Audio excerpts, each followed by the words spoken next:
This lesson is all about the mechanics involved in throwing exceptions.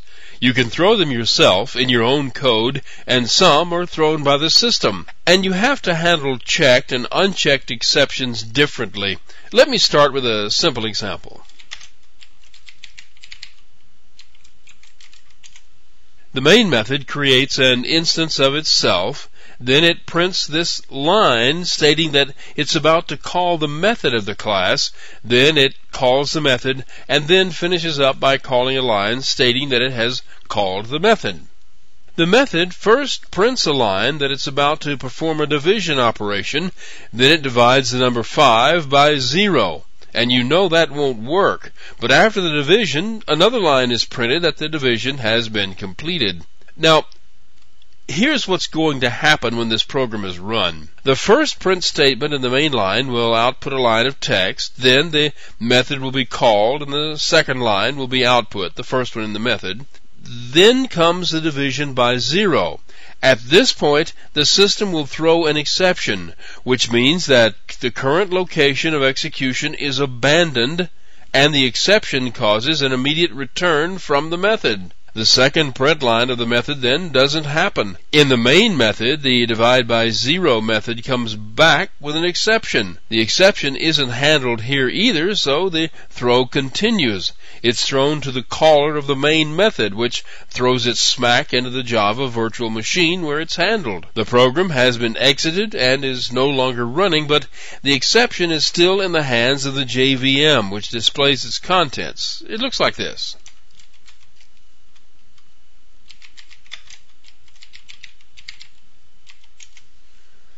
Here you see where the two printed lines came from inside the program, but once the exception was thrown, we quit hearing from the program altogether. Now that's an important point.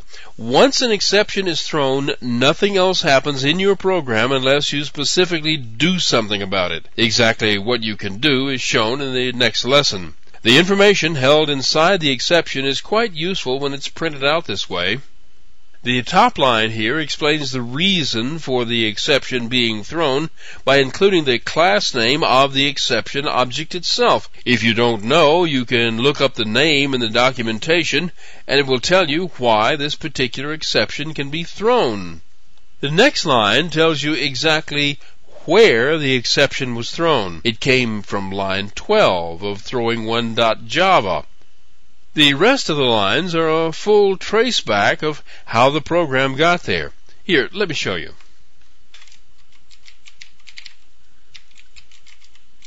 This program is just like the previous one, except it makes method calls a few levels deep to get to the method that throws the exception. But once the exception is thrown, it keeps going back up the chain looking for a place that the exception is caught. Here's what the final output looks like.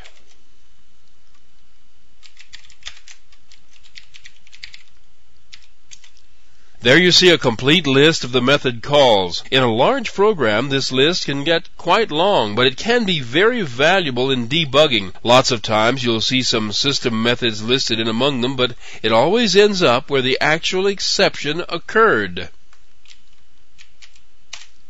Okay, so much for the system-thrown exceptions. You can create and throw your own. It's just a matter of creating the throwable object and then using the throw command.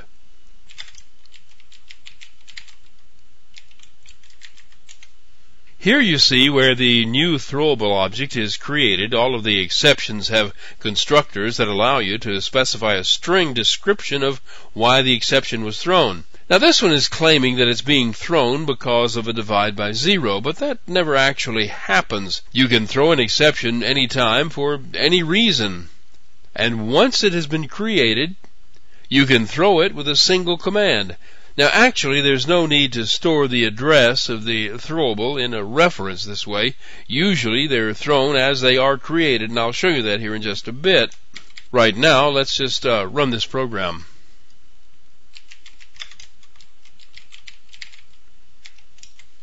Here you see the results. The string specified in the program is the one printed in the traceback. Now, the truth is that these messages are not always this clear. You'll see some that make you stop and try to figure out what the devil the programmer was thinking about when he wrote it. Throwing a checked exception is about the same, but you have to tell the compiler that it's okay.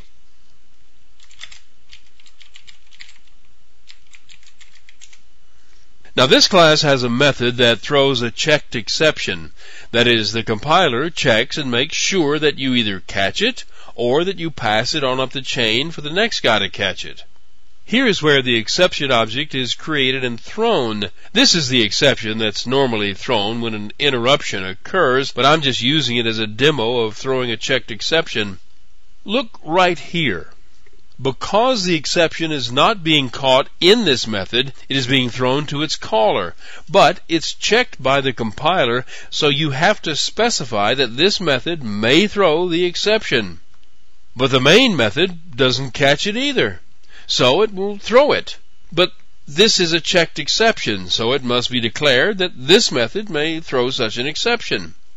If you haven't worked with exceptions before, I suggest that you play with this program just a bit. Take out the throws clauses and see what sort of error messages come out of the compiler. You'll find that it's very handy when you do things this way. You can just code right along and not worry about exceptions and just wait for the compiler to tell you which ones you need to handle. When you get a clean compile, you can be sure that you've explicitly handled all of the things that you need to handle to take care of exceptions. In the next lesson, I'll show you how to catch and handle the exceptions.